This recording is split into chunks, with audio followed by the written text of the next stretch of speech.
ಓಂ ಶ್ರೀ ಸತ್ಯವರ ಯತಿ ಸ್ತೋತ್ರ. ಓಂ ಸತ್ಯಸಂಧ ಸಿಂಧೋತ್ತ ಸತ್ಯಾವರಚಂದ್ರಮಾ ಪ್ರಾರ್ಥಿತಾರ್ಥಪ್ರದೋ ನಿತ್ಯಂ ಭೂಯಸ್ಯಾಧಿಷ್ಠಸಿದ್ಧಯೇ. ಓಂ ಸತ್ಯಸಂಧ ಸಿಂಧೋತ್ತ ಸತ್ಯಾವರಚಂದ್ರಮಾ ಪ್ರಾರ್ಥಿತಾರ್ಥಪ್ರದೋ ನಿತ್ಯಂ ಭೂಯಸ್ಯಾಧಿಷ್ಠಸಿದ್ಧಯೇ. ಓಂ ಸತ್ಯಸಂಧ ಸಿಂಧೋತ್ತ ಸತ್ಯವರಚಂದ್ರಮಾ ಪ್ರಾರ್ಥಿತಾರ್ಥಪ್ರದೋ ನಿತ್ಯಂ ಭೂಯಸ್ಯಾಧಿಷ್ಠಸಿದ್ಧಯೇ. ಓಂ ಸತ್ಯಸಂಧ ಸಿಂಧೋತ್ತ ಸತ್ಯವರಚಂದ್ರಮಾ ಪ್ರಾರ್ಥಿತಾರ್ಥಪ್ರದೋ ನಿತ್ಯಂ ಭೂಯಸ್ಯಾಧಿಷ್ಠಸಿದ್ಧಯೇ. ಓಂ ಸತ್ಯಸಂಧ ಸಿಂಧೋತ್ತ ಓಂ ಸತ್ಯವರಚಂದ್ರಮಾ ಪ್ರಾರ್ಥಿತಾರ್ಥಪ್ರದೋ ನಿತ್ಯಂ ಭೂಯಸ್ಯಾಧಿಷ್ಠಸಿದ್ಧಯೇ. ಓಂ ಸತ್ಯಸಂಧ ಸಿಂಧೋತ್ತ ಸತ್ಯವರ ಚಂದ್ರಮಾ ಪ್ರಾರ್ಥಿತಾರ್ಥಪ್ರದೋ ನಿತ್ಯಂ ಭೂಯಸ್ಯಾಧಿಷ್ಠಸಿದ್ಧಯೇ. ಓಂ ಸತ್ಯಸಂಧ ಸಿಂಧೋತ್ತ ಸತ್ಯವರಚಂದ್ರಮಾ ಪ್ರಾರ್ಥಿತಾರ್ಥಪ್ರದೋ ನಿತ್ಯಂ ಭೂಯಸ್ಯಾಧಿಷ್ಠಸಿದ್ಧಯೇ.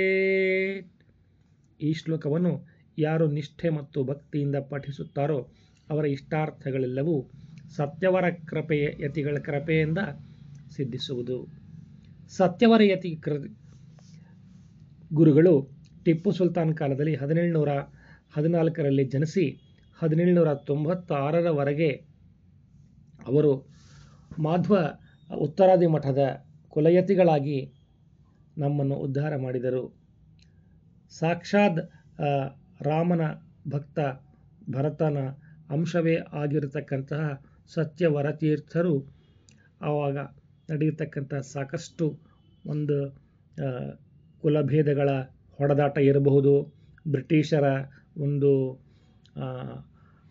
ಅನೈತಿಕತೆಯ ಚಾರಣಗಳಿರಬಹುದು, ಎಲ್ಲವನ್ನೂ ಶಾಂತಿ ಮಾರ್ಗವಾಗಿ ಅವರು ಈ ಶ್ಲೋಕ ಮುಖೇನ ಜನರಿಗೆ ಹಂಚಿ ಶಾಂತಿ ಪ್ರಸಾರದಲ್ಲಿ ಪ್ರಮುಖ ಪಾತ್ರ ವಹಿಸಿದೆಂಬುದನ್ನು ನಾವು ಗಮನಿಸಬಹುದು. ಓಂ ಶ್ರೀ ಸತ್ಯವರ ತೀರ್ಥಾಯ ನಮಃ. ಅವರು 82 ವರ್ಷಗಳು ಭಾರತದಲ್ಲಿ ಯತಿ ಬಾಳವೆಯನ್ನು ನಡೆಸಿ 1714ರಿಂದ 1796ರವರೆಗೆ ಇದ್ದರು. ಅವರು ಸಮಾಧಿ ಬಂದ್ಬಿಟ್ಟು ಆಂಧ್ರ ಪ್ರದೇಶದ ಸಂತೆಬೆನ್ನೂರಿನಲ್ಲಿದೆ. ಯಾರ್ಯಾರು ಶ್ರದ್ಧಾಭಕ್ತಿಗಳಿಂದ ಬೈಹಾಟ್ ಮಾಡಿಕೊಂಡು ಈ ಇಷ್ಟಾರ್ಥ ಸಿದ್ಧಿ ಮಂತ್ರವನ್ನು ಹೊಂದುವರೋ ಅವರ ಇಷ್ಟಗಳೆಲ್ಲವೂ ಸತ್ಯಸಂಧರ ಶಿಷ್ಯರಾಗಿರ್ತಕ್ಕಂತಹ ಸತ್ಯವರ ತೀರ್ಥರು ನೆರವೇರಿಸ್ತಾರೆ ಅಂತ ಈ ಶುಕ್ರವಾರದ ಮುಂಜಾವು ಯತಿಗಳು ಆಜ್ಞಾಪಿಸುತ್ತಿದ್ದಾರೆ. ಸಕಲಂ ಶುಭಂ ಭವತು. ಓಂ ಶ್ರೀ ಸತ್ಯವರ ಆಶೀರ್ವಾದ ಪ್ರಾಪ್ತಿರಸ್ತು.